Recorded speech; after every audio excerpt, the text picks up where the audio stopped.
going to tell you something I'm not supposed to tell you. The truth. Amazing grace. Over the past couple of weeks, several Black and Hispanic girls have gone missing in the nation's capital. A few of them have been found, but the majority are still missing. This news has garnered little attention, so we've made it here our top story tonight. Now, D.C. Mayor Muriel Bowser has said there isn't a connection between the missing girls and human trafficking. Was lost. 'Twas grace that taught my heart to feel. Due to an influx of visitors, major sporting events such as the Super Bowl is widely considered a hotbed for human trafficking.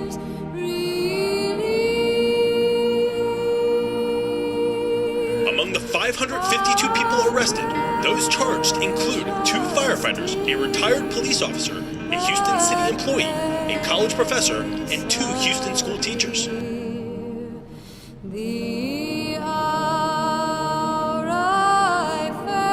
was watching them, so when they sat down, I ran in the bathroom and I said, "Oh, please God, please let her write something on this note." So I turned the note over and it says, "I need help." Unit heading up to the Code 3 chase. Suspect was last reported southbound on Highway 99. Can you give me more info on that call? Just clear the call. I'm here already. Closing fast on a vehicle that matches the description. That report body. All units going condition 2. Pilot on alert, stand by. Try to get in front of this guy, slow him down.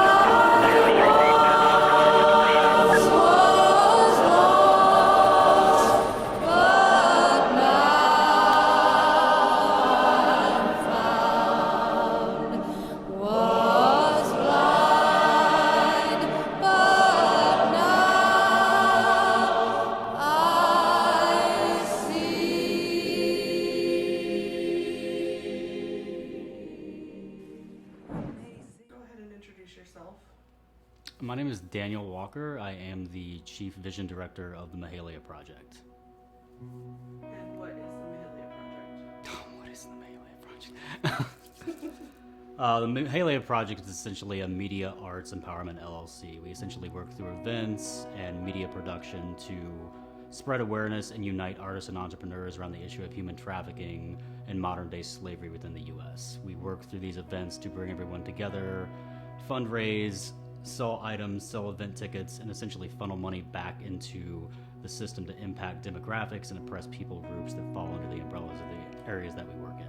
I was inspired to get involved in anti-human trafficking originally in 2013. I worked for a church in Indiana, and we went to a conference in Atlanta, a Christian conference, and there was a speaker, Christine Kane, who is the founder of A21, which is a global rescue organization.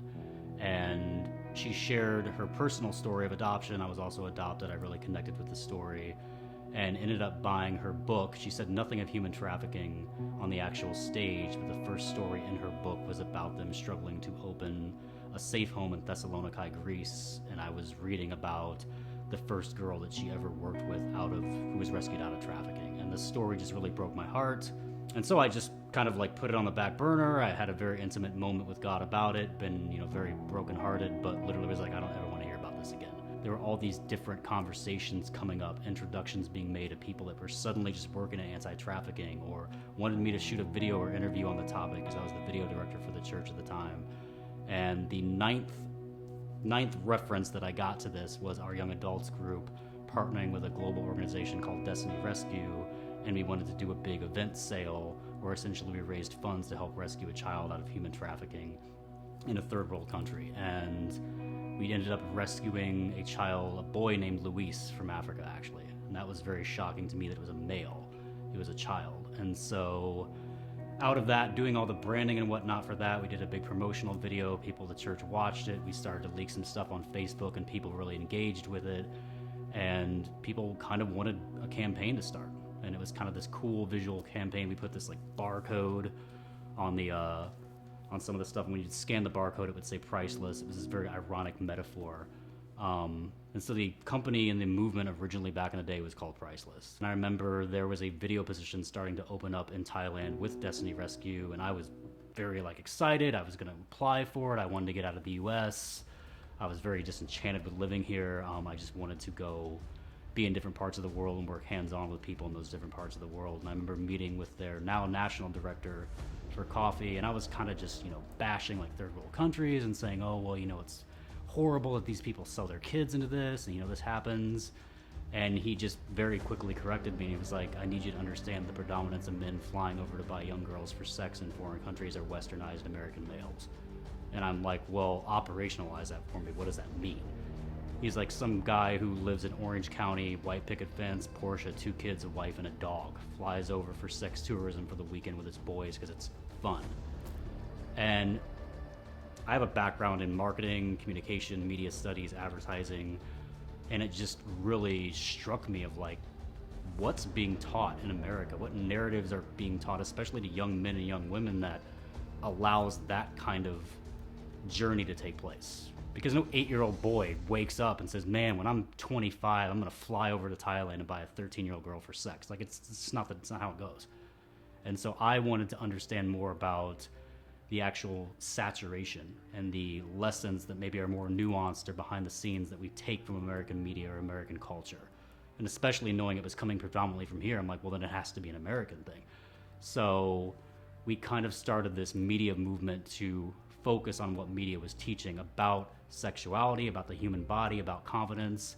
And as we dug deeper and deeper, we learned that traffickers, especially in the US, are very contingent on young people feeling broken, feeling not confident, feeling unattractive, feeling sexually inadequate, and they prey upon these things. So it became more important than ever to start focusing on building media that, taught a different narrative, taught a different message. And especially with so many people that we work with, or even in my situation, being adopted, not having a father figure. I remember growing up listening to songs, watching shows that literally taught me what it was to be a man. And we talk about, well, that's just entertainment. But dude, when you're young, you don't know that. You don't watch a show or listen to your favorite musician and it's just entertainment. You wholeheartedly invest into these things. And so I think there was so much toxicity, especially in masculine culture, that I wanted to shine a light on that. And my first passion was to work with young men. When it all started, I had been fighting a very, very long-standing porn addiction, which was another reason that I was like, I have no business doing this. I can't be part of it. I remember I had a pastor at one point after I had started this that I just went into. He was like a second father to me, and I just literally kind of broke down and told him, look, dude, I can't be part of this because I have this problem going on in the background. And I'll never forget him staring me in the face and saying, look, because of the work that you do, you know the numbers of men in our congregation that struggle with pornography. And I'm like, yeah, it's 80% of any congregation. He's like, do you know how many of those men have come to this office and told me about it? I'm like, nope. He's like, none. He goes, you're brave. He goes, and I want you in accountability. He goes, but I think you're exactly where God wants you to be because you know what it feels like to be trapped. And I think that moment kind of just got me into okay, moving with grace, moving with empathy. And that's kind of what we started to build our whole media movement off of in our event movement. And so back in the day, we would go and we would talk about cultural conversations and building workshops and building media that would essentially expose and open safe spaces for people that were struggling, whether it's women struggling with confidence and, sexuality, or whether it's men who literally are, getting indoctrinated into this toxic masculine culture. Give them some place to express through interview, through art, through events. And back then it was just advocacy and awareness. And we did that strongly for a number of years in multiple cities where we'd go to events and partner and collab with different people. And then 2020 just kind of changed everything. And when the protests happened and COVID rocked the world, more and more I was meeting artists and influencers and entrepreneurs who had established brands, who had built businesses that wanted to essentially impact their communities and stand up for black rights or stand up for anti-human trafficking. And so it kind of clicked in my mind where I'm like, look, everything that's running exploitations, like big business and capitalism in America, I'm like, I want to interject our company in the middle of that and do curated, well-executed, well-produced media with major people who are making big statements, who have really dedicated their life not only to a cause, but just know how to market, know how to really saturate with meaning. And so that's kind of where we've landed now with doing events in Arizona and then wanting to move on to LA and Vegas and then wanting to do a large-scale fashion show movie event next summer here in Phoenix. I think that, even working for churches for, even as recently as, a couple of years ago, like, I think that building this outside of that and, essentially working for those churches and watching them preach inside their walls, but having this going on in the background is almost a second career while I'm going out and shooting with people who are never going to walk inside those walls because they've been scarred or they've been hurt or they're scared. I think it just seemed so amazing to me and how powerful it is to know that essentially you're going out and creating something out of what God's done in your life, but you're not standing on a street corner with a megaphone and announcing that it's God.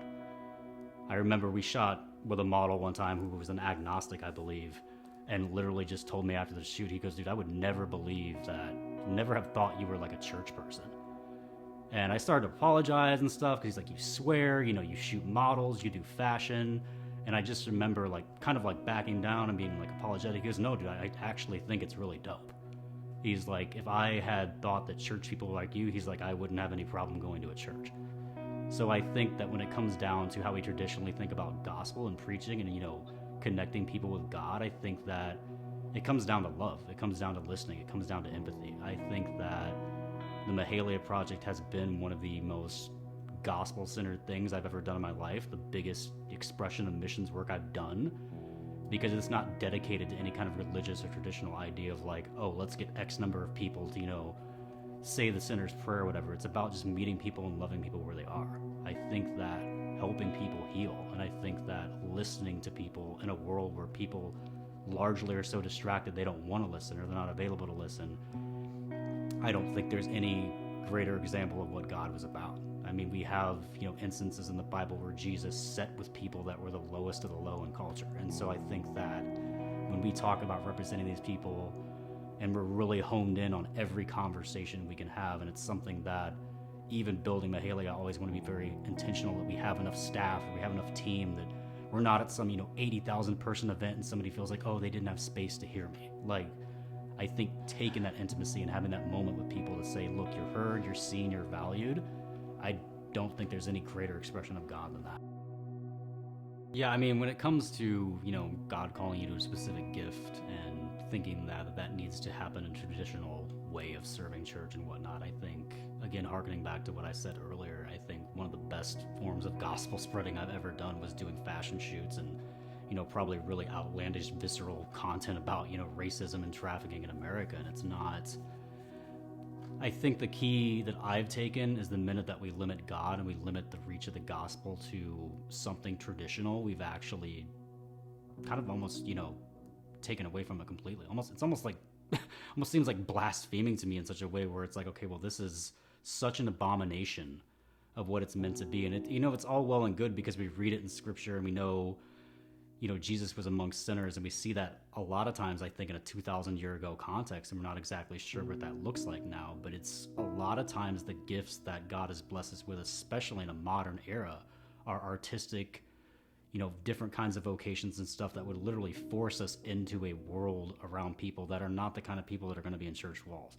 It would be impossible for us to build the Mahalia Project if we limited it to Christian charities and, comfortable congregations, because that's not the people we're serving. The people that we're serving, the people that we're trying to reach, are definitely involved in lifestyles or have been through trauma that's, put them in a place where they are far, far away from anything that looks like traditional Sunday church. And so what I would say to anyone that, is kind of sitting on the fence about, oh, well, I have this gift, but I don't see how it serves church, I would ask them to think, well, how does it serve in the name of love? How does it serve in the name of impact? How does it serve in the name of transformation?